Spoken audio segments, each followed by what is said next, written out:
என்னோட லைஃப்ல லேர்ன் பண்ண ஒரு முக்கியமான லெசன் உங்க கூட நான் ஷேர் பண்றேன்.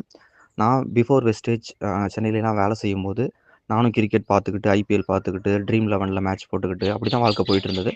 பட் வாழ்க்கையில வந்து நமக்கு நெறைய எதிர்பார்ப்பு, தேவைகள் இருந்தது. லைஃப் மாறணும், வரக்கூடிய வருமானம் பத்தலங்கும்போது, வேற ஒரு ஆப்பர்ச்சுனிட்டி கிடைக்குது.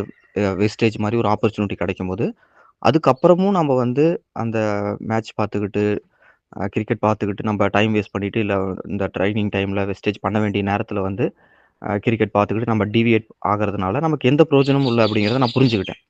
நான் வந்து வெஸ்டேஜ்ல ஜாயின் பண்ணதுக்கப்புறம் கிரிக்கெட் பார்க்குறத நிறுத்தினேன். கம்ப்ளீட்டா டிவி பார்க்குறதவே நிறுத்தினேன். மூவிக்கு போறத நிறுத்தினேன். நம்ப அந்த அந்த விஷயங்களெல்லாம் நான் சாக்ரிஃபைஸ் பண்ணதுனால தான் இப்ப என்னோட லைஃப் மாறியிருக்கு. இந்த விஷயத்த உங்க கூடயும் நான் ஷேர் பண்ணணும்னு நெனைக்கிறேன். ஏன்னா எத்தனையோ பேர் வந்து வெஸ்டேஜுக்குள்ள உள்ள வந்திருப்பீங்க.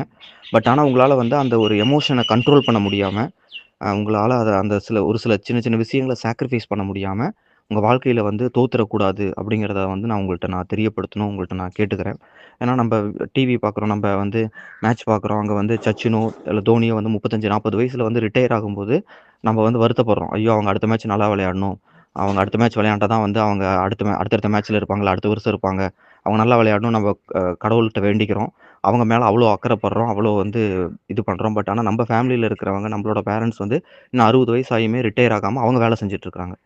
தோனியும், சச்சினும் வந்து 10 தலைமுறைக்கான வருமானத்த வந்து சேர்த்தி வச்சுட்டாங்க. 10 தலைமுறைக்கு வந்து எந்த வேலைக்கும் போகலைனாலும் அவங்க வந்து வாழ்க்கையில வந்து நல்லா இருக்க முடியும். ஆனா நம்ம குடும்பத்த பாருங்க. ஓகேங்களா. நம்ம வந்து வேலை செஞ்சா தான் நம்ம குடும்பம் வந்து மாறும். அப்படிங்கிறத நீங்க தயவு செஞ்சு புரிஞ்சுக்கோங்க. வெஸ்டேஜ் பிசினஸ கான்சன்ட்ரேட் பண்ணுங்க. ட்ரெய்னிங் ஒரு நாள் கூட விடாதீங்க. ட்ரெய்னிங் டைம்ல கிரிக்கெட் பார்க்குறதோ, இல்ல வேற எந்த வேலையுமே வச்சுக்காம ட்ரெய்னிங்க்கு டெடிகேட்டடா வாங்க. திரும்பவும் சொல்றேன், ஒண்ணு வேணும்னா ஒண்ணு இழந்தாகணும்.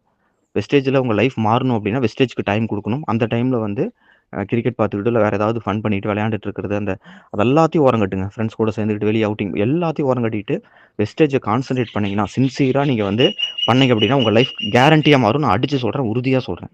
நம்பிக்கையோட வெஸ்டேஜ் பண்ணுங்க. வெஸ்டேஜ் தான் உங்க லைஃப மாத்தும். கடவுள் குடுத்த கடைசி வாய்ப்பு அப்படிங்கிறத மறந்துறாம, நம்பிக்கையோட பண்ணுங்க. Thank you. Wish you well.